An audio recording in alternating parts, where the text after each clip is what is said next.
RSS और BJP को बिल्कुल मिट्टी में मिला के तब जाएगा किसान। उनको ये जो बयानबाजी थी कि ये किसान नहीं है, ये आतंकवादी हैं, अलगाववादी हैं और बहुत सारी टिप्पणियां की गई, तो ये इस बात से साबित हो गया कि आज हम उन्हें किसान नज़र आते हैं। यह हमारे पंजाब, हरियाणा, राजस्थान, यूपी जहाँ भी किसानों पर मुकदमे दर्ज किए गए हैं, हम उन मुकदमों की इसके साथ के साथ मुकदमों की वापसी की भी मांग करते हैं। और जो है ये सभी होने के बाद फिर ही हम यहाँ से अपने संयुक्त किसान मोर्चा का जो भी निर्णय आदेश होगा उसके हिसाब से वापसी करेंगे।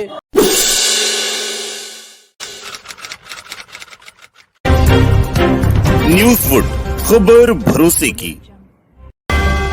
सरकार और संयुक्त किसान मोर्चा के बीच अभी भी पेच फंसता हुआ नजर आ रहा है, क्योंकि कल प्रधानमंत्री नरेंद्र मोदी गुरु पर्व के दिन 3 कृषि कानून बिल ले लिया था वापस। उसके बावजूद भी अभी दिल्ली के सीमाओं पर किसान डटे हुए हैं। उनका साफ तौर पर कहना है कि जब तक संसद भवन से ये बिल रद्द नहीं कर दिया जाता तब तक हम यहाँ से नहीं हटेंगे। आप सीधे तस्वीरों में आप देख रहे हैं, ये दिल्ली का ये टिकरी बॉर्डर है और ये हरियाणा का बहादुरगढ़ का झज्जर जिला है और यहाँ पर बड़ी संख्या में यहाँ पर किसान अभी भी डटे हुए हैं और सड़कों के किनारे इस तरह से किसान संयुक्त मोर्चा के खासकर जो किसान है वो यहाँ पर अभी भी आप देख रहे हैं। मैं कैमरा पर्सन से कहूँगा कि ये दिखाएं और खासकर यहाँ पर, और ये यहाँ पर इन्होंने अपने अपने घर यहाँ पे बना लिए हैं यहाँ पर, और हम इस किसानों से हम चलेंगे और उनके खासकर घरों के अंदर और उनसे बात करने की कोशिश करेंगे। और आप देख सकते हैं, और ये किसान संयुक्त मोर्चा जो पंजाब से किसान यहाँ पर पिछले 1 सालों से यहाँ पर डटे हैं दिल्ली की सीमाओं पर। चलते हैं कुछ किसान नेता से और उनके घर के अंदर चलते हैं, बात करते हैं आखिर क्यों किसान जब 3 कृषि कानून बिल खासकर प्रधानमंत्री नरेंद्र मोदी ने वापस ले लिया है, रद्द कर दिया है, उसके बावजूद भी किसान यहाँ से क्यों नहीं हट रहे हैं, क्या कारण है आप देख सकते हैं। और ये किसानों का एक छोटी सी इन्होंने ये कुटिया बना लिया है और पिछले 1 सालों से यहीं पर डेरा 24 घंटे इनका यहाँ पे जमा हुआ है। बड़ी संख्या में यहाँ पर किसान यहाँ पर मौजूद हैं, इनसे हम बात करने की कोशिश करते हैं। और सबसे पहले ये बताइए सर, आपका क्या नाम है? सुखदेव सिंह जी। कहाँ से आए हैं आप? जिला मानसा जी, पिंड तलेमा। तो पिछले 1 सालों से यहीं पर डटे हुए हैं आप? जी सर, कुर्सी यहाँ पे लाइए, जरा यहाँ रखिए। हाँ, ये बताइए, कल प्रधानमंत्री नरेंद्र मोदी गुरु पर्व के दिन उन्होंने 3 कृषि कानून जो बिल था उन्होंने अचानक रद्द कर दिया है, तो अब तो आप लोगों को घर लौट जाना चाहिए। ਸਾਡੇ ਜਦੋਂ ਅਸੀਂ ਉਦੋਂ ਤੋਂ ਸਾਡੇ ਨਾਲ ਮੀਟਿੰਗ ਤੀ ਜੀ, ਉਦੋਂ ਅਸੀਂ ਮੰਗਾਂ ਰੱਖੀਆਂ ਤੇ ਉਦੋਂ ਤਾਂ ਮੰਨੀ ਨਹੀਂ ਗੱਲ। ਹੁਣ ਆਪਣੀ ਮਰਜ਼ੀ ਨਾਲ ਗੱਲ ਕਰਦੇ ਨਾ, ਅੱਜ ਦੀ ਮੰਗ ਵੀ ਨਹੀਂ ਪੂਰੀ ਹੋਈ। ਜਿਹੜੀ ਮੇਨ ਮੰਗ ਆ ਸਾਡੀ ਖਰੀਦ ਦੀ ਗਰੰਟੀ ਮੰਗਦੇ ਅਸੀਂ। ये दोनों बातें, दोनों शर्तें हमारे लिखित रूप में हाथ में आ जाएंगी। कृषि कानून रद्द, MSP की गारंटी, ये दोनों चीज़ें हाथ में आने के बाद, लोकसभा में पास होने के बाद वो मुद्दा तीसरा है, ये हाथ में आ जाएंगी। फिर भाई जो हमारे 732 किसान शहीद हुए हैं टोटल, उनको परिवार को आर्थिक मदद दो और एक सरकारी नौकरी दो। ये बातें तो मैंने तीसरे नंबर की बात है। ये हमें तो बड़ा दुख है इस बात का, और अगर सरकार ये बात नहीं मानेंगी चाहे हमने साल भर और बैठना पड़ो, बैठे हैं, कोई दिक्कत नहीं, घर बसा रखा है और बैठे हैं आराम से। हमारी आज मेरे कल में 3 और आने वाला कल में आप तो ज़बरदस्त हाजिरी बढ़ेगी। हमने सभी गाँव में सभी लोगों को बोल दिया, पहुँचो ज़्यादा से ज़्यादा संख्या में। जो पहले से चली आ रही है कि भाई MSP चाहिए, न्यूनतम समर्थन मूल्य, अब इतने लोग क्योंकि ये दबाव डाल के, और जैसे पहले भी कानून डाले थे, ये जो है नोट बंद कर दिए थे उस टाइम पे, तो लोग परेशान हो रहे थे, इसलिए अब जो इकट्ठे हो गए, जो ये दबाव पड़ा किसानों के ऊपर कि भाई हमारी तो रोजी रोटी और रोटी का सवाल हो गया ये किसान की, तो वो इकट्ठे हो गए। अब जो है इसका ये मतलब नहीं है कि हम लोग जो है MSP जो न्यूनतम समर्थन मूल्य है, MSP नहीं है, वो मैक्सिमम सपोर्ट प्राइस नहीं है, न्यूनतम समर्थन मूल्य है, मिनिमम सपोर्ट प्राइस है MSP जो है, तो उसमें न्यूनतम समर्थन मूल्य की डिमांड जो है वो हमारी जायज़ डिमांड है। उसके बिना लोग जो है किसान आत्महत्या कर रहे हैं। तो वो डिमांड तो बेसिक है ही, उसके बिना तो उठने का कोई सवाल ही नहीं होता और उसके ऊपर कोई बात भी नहीं हुई है। उस पर अगर ये कहेंगे कोई कमेटी गठन कर दे तो वो भी कमेटी का भी कोई, ये तो आप जान रहे कि जब इनकी मनसा नहीं है वो चीज़ देने की, MSP देने की जो C2+50 के हिसाब से, जो स्वामीनाथन आयोग के हिसाब से, तो उस पर हम कमेटी पे कैसे कर लें? ये सब टाल मटोल की तो शुरुआत से सरकार कर रही है। जब हमने 1 साल कोशिश कर ली है तो 1 महीना और सही, 2 महीना और सही, या जब तक संघर्ष में है। और ये हम पहले सोच के आए थे कि जब तक हमारी डिमांड्स पूरी नहीं होती, जब तक हमारे मांगे पूरी नहीं होती, जब तक हम नहीं जाएंगे, तो जाना तो कोई मतलब ही नहीं बनता। 1 साल से हमारे को कभी आंदोलन जीवी कह रहे थे, कभी खालिस्तानी कह रहे थे, कभी उग्रवादी कह रहे थे। हमने वो भी सहन किया यहाँ बैठ के। और हर मौसम हमारे, जैसे गर्मी से स्टार्ट हुआ, गर्मी निकल गई, बारिश निकल गई, सर्दी आ गई, दोबारा सर्दी आ गई है। हमने 1 साल यहाँ बैठ कर जो कष्ट सहन किए हैं वो सब के सामने है, कोई बयान करने की ज़रूरत है नहीं।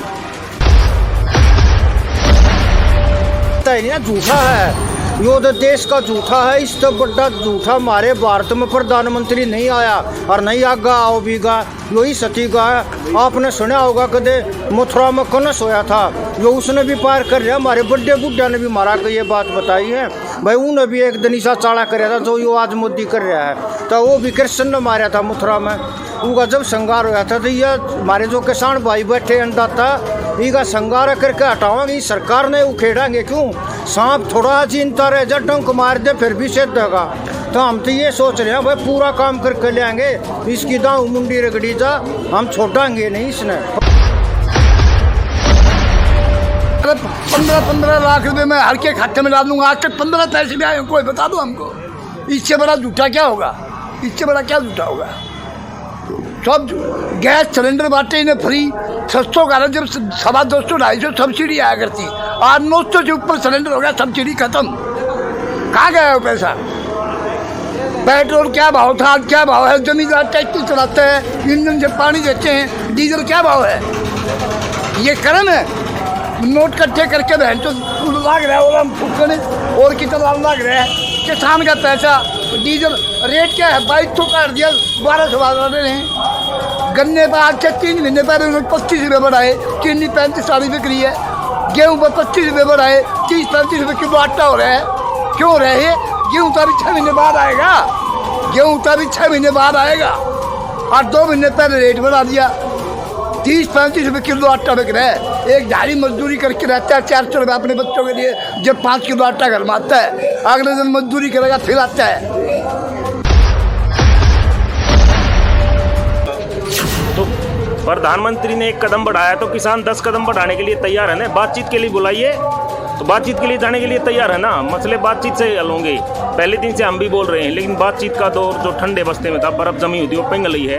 कहीं ना कहीं वो बर्फ़ पिघली तो पानी खेतों की तरफ भी आएगा।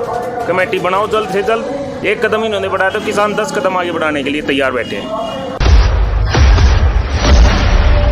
क्या आपने भरोसा कर लिया ये वापस ले लेगा?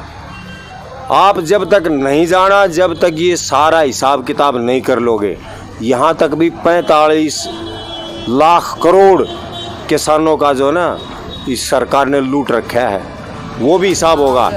MSP के ऊपर, MSP 2011 के अंदर ये चेयरमैन था उस कमेटी का, मोदी जब मुख्यमंत्री था, इसने वो प्रस्ताव पास करके मनमोहन सिंह को भेज रखा है। वो प्रस्ताव इसका है, उसी प्रस्ताव को लागू कर दे। उसके साथ में C2+50 है। मुख्य मांग तो हमारी है, हमने हमारी मांग थोड़ी थी, ये तो इन्होंने थोप रखे थे। वो मांग पूरी होगी, सारे कानून वापस होंगे। जितने भी हमारे शहीद हुए हैं उनको मुआवजा, शहीदी दर्जा, उनको नौकरी, और उन ये जितना धरने पर जो नुकसान हुआ किसानों का, ये भरपाई, और अपनी जो है ना RSS और BJP अर्थी वो बांध के उसकी तैयारी कर ले। हम माफ़ नहीं करेंगे। ये भूमि अधिग्रहण बिल लेके आया था, 3 बार भूमि अधिग्रहण बिल, वो भी इसने उल्टे लिए थे क्योंकि इसका राज्यसभा में बहुमत नहीं था। अब इसका बहुमत आ गया तो इसको इतना घमंड हो गया, इसने सब कुछ लोगों को समझा ही नहीं। अब इसके बाद ये तीनों भूमि अधिग्रहण बिल वापस होने के बाद अब ये वापस हुआ है। एक बार माफ़ कर दिया, अब की बार माफ़ नहीं करते हम। इतने हमारे ऊपर अत्याचार किए, ये माफ़ी के लायक है नहीं। आरएसएस और बीजेपी को बिल्कुल मिट्टी में मिला के तब जाएगा किसान। सरकार के कोरे आश्वासन के बावजूद भी ये लोग यहाँ से हटने को नहीं है तैयार। नई दिल्ली के टिकरी बॉर्डर से कैमरा पर्सन मनोज के साथ साकिब जकरिया, न्यूज़ वुड। नमस्कार, अगर अभी तक आपने न्यूज़ वुड चैनल को सब्सक्राइब नहीं किया है तो प्लीज बेल आइकन पर क्लिक कर और इस चैनल को सब्सक्राइब करें और देखते रहें न्यूज़ वुड, खबर भरोसे की।